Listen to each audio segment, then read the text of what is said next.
শেখ হাসিনা নাকি এই বছরের মধ্যেই ফিরে আসবে, মানে 2026 সালের মধ্যেই। তো 2026 সালের অলরেডি জুন মাস শেষ, জুলাই টু ডিসেম্বর মাত্র 6 মাস বাকি আছে। এই 6 মাসের মধ্যে কি আদৌ সম্ভব? আর এই যে ফিরে আসার জন্য তিনি বলছেন, কি উদ্দেশ্য নিয়ে? স্বেচ্ছায় কারাবরণ করবেন, নাকি ফিরে এসে ডিরেক্ট ক্ষমতার মসনদে বসবেন? কোনটা? দর্শক শ্রোতা, আজকে এই বিষয় নিয়ে কিছু কথা বলতে চাই। তো চলুন ডিরেক্ট হিট দ্য পয়েন্ট। শুরুতে আসি ঘটনা প্রসঙ্গে। ভারতের একটি বড় মাপের সংবাদ মাধ্যম এনডিটিভি, সেই সংবাদ মাধ্যমে শেখ হাসিনার একটি সাক্ষাৎকার প্রকাশ পেয়েছে।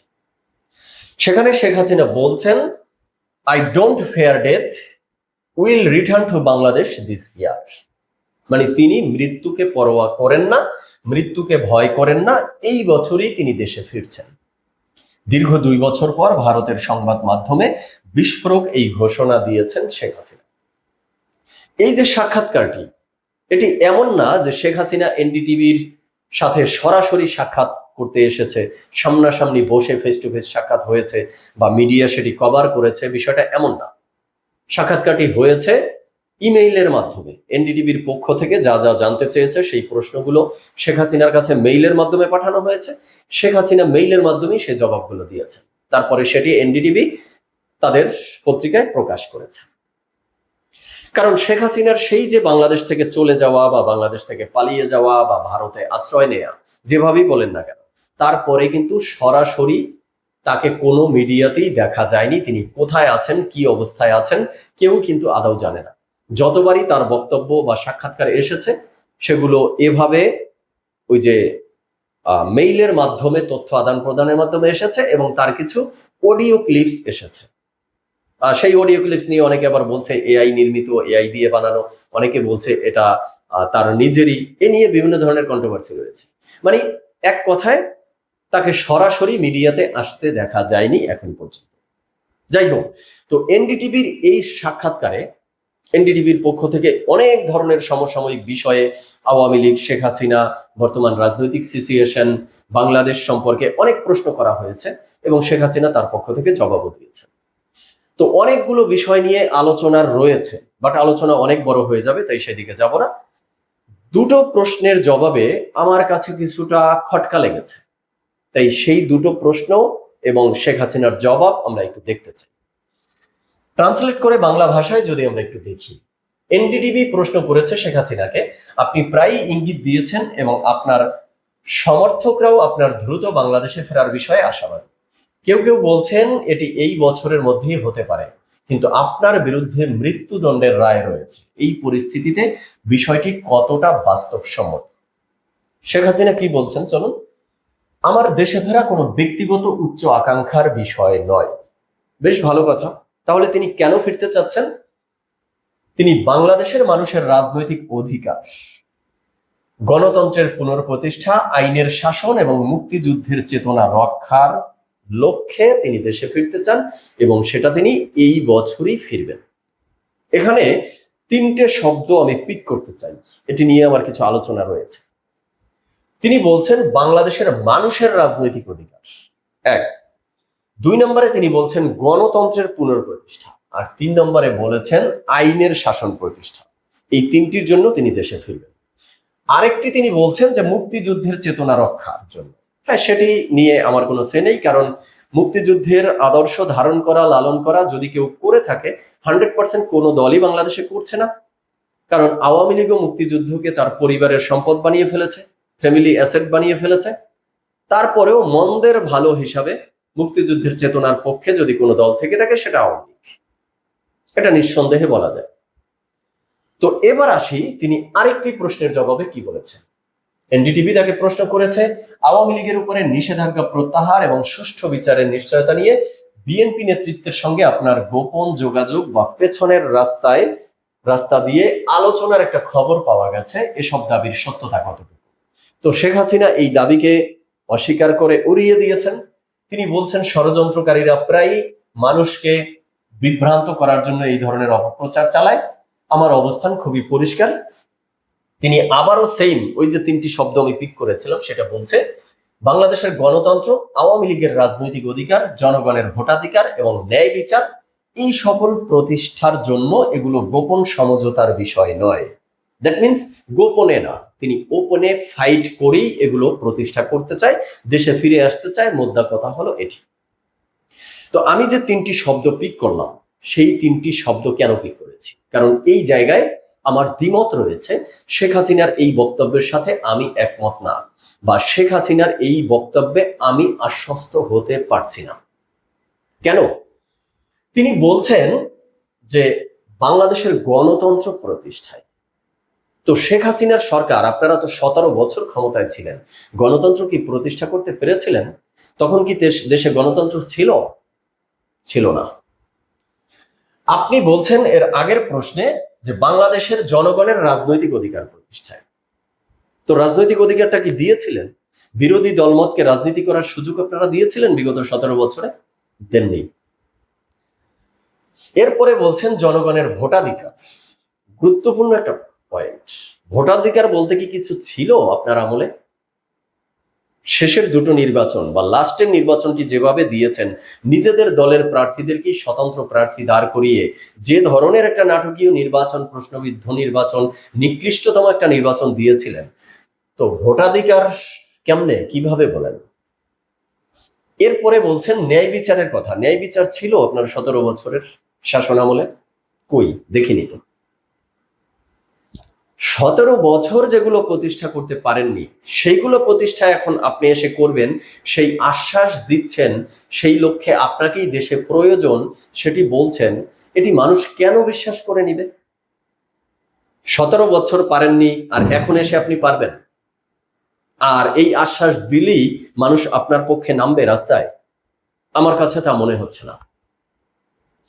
তো এবার আসি যে শেখ হাসিনার এই বক্তব্যের পরে তো মোটামুটি একটা বাংলাদেশের রাজনীতিতে একটা চাঙ্গা ভাব দেখা দিয়েছে, একটা নতুন মোড় নিয়েছে। আওয়ামী লীগের যারা রয়েছে অনুসারী, তাদের মধ্যে তারা একটা প্রাণ ফিরে পেয়েছে, তাদের মধ্যে একটা উল্লাস উচ্ছ্বাস দেখা যাচ্ছে যে তাদের নেত্রী শেখ হাসিনা এই বছরই দেশে চলে আসতেছে, এবং এটা তাদের মধ্যে হওয়ারই কথা। বেশ ভালো। কিন্তু পাশাপাশি আবার দেখছি সরকার যারা এখন রয়েছে, তারা মনে হয় একটু নড়ে চড়ে বসছে। কেন? মানে তারা এটাকে গুরুত্ব সহকারে দেখছে বা নড়ে চড়ে বসছে সচেতনতা বা সতর্কতা জারি করার জন্য, নাকি ভিতরে ভিতরে একটু ভয় পাচ্ছে? কোনটা? কেন বলছি এটি? কারণ আমরা দেখলাম এই যে প্রধানমন্ত্রীর তথ্য উপদেষ্টা জাহিদুর রহমান হঠাৎ করেই বলছেন শেখ হাসিনার বক্তব্য প্রচার না করার বিষয়ে আদালতের নিষেধাজ্ঞা রয়েছে, কিন্তু আমরা লক্ষ্য করছি কিছু গণমাধ্যম সম্প্রতি তার বক্তব্য প্রচার করছে। এর মানে তারা আদালতের নির্দেশ মানছে না, তাই এই মিডিয়াগুলোকে আরো সতর্ক করতে হবে, এই ধরনের কিছু তিনি বলেছেন। তার মানে দর্শক শ্রোতা, মনে আছে শেখ হাসিনার সময়েও কিন্তু তারেক রহমানের, যিনি এখন বর্তমান প্রধানমন্ত্রী, তার বক্তব্য মিডিয়ায় প্রকাশ করার উপরে নিষেধাজ্ঞা আরোপ করা হয়েছিল। আর এখন সেটারই একটা উল্টো ফিচার আমরা দেখতে পাচ্ছি, যে বিএনপির সরকারও চাচ্ছে আদালতের দোহাই দিয়ে যে শেখ হাসিনার বক্তব্য কোনোভাবে প্রকাশ করা যাবে না। তাহলে ঘটনাটা কোন জায়গায় গিয়ে দাঁড়াচ্ছে?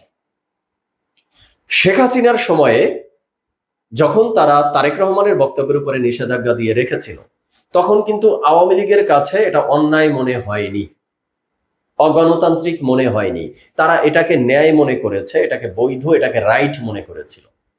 আর তখন বিএনপি বলেছিল এটা অন্যায়, এটা গণতন্ত্রের পরিপন্থী।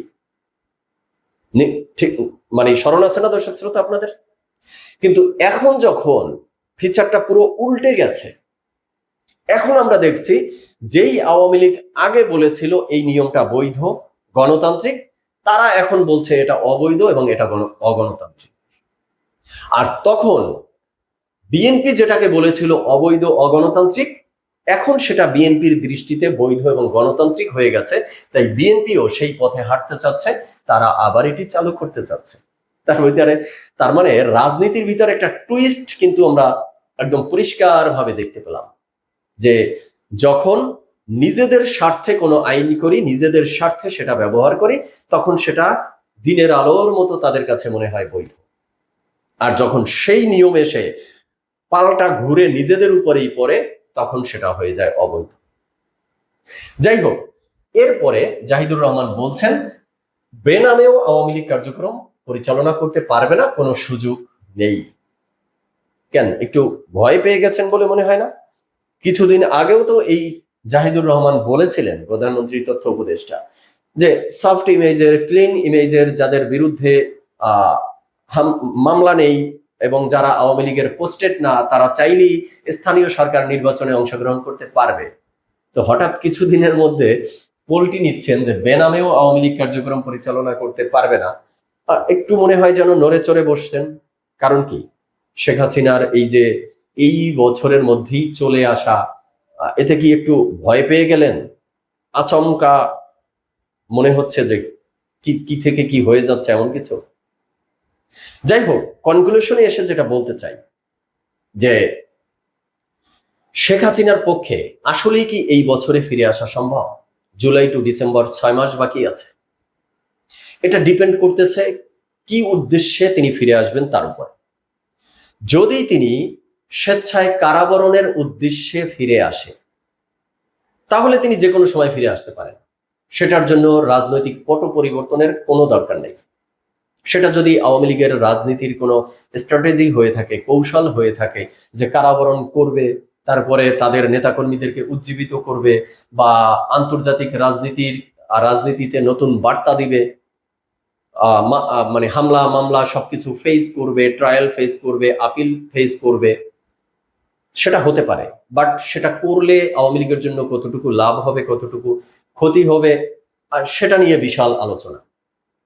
আর যদি মনে হয় না, এটা না, শেখ হাসিনা ফিরে এসে এই 6 মাসের মধ্যে ডিরেক্ট ক্ষমতার মসনদে বসবে, মানে আমাকে যেই হেলিকপ্টারে ভারতে রেখে আসা হয়েছে সেই হেলিকপ্টার পাঠিয়েই আমাকে আবার বাংলাদেশে সাদর সম্ভাষণ দিয়ে আমন্ত্রণ করে নিয়ে আসতে হবে, আমার সেই ক্ষমতার চেয়ারে বসাতে হবে।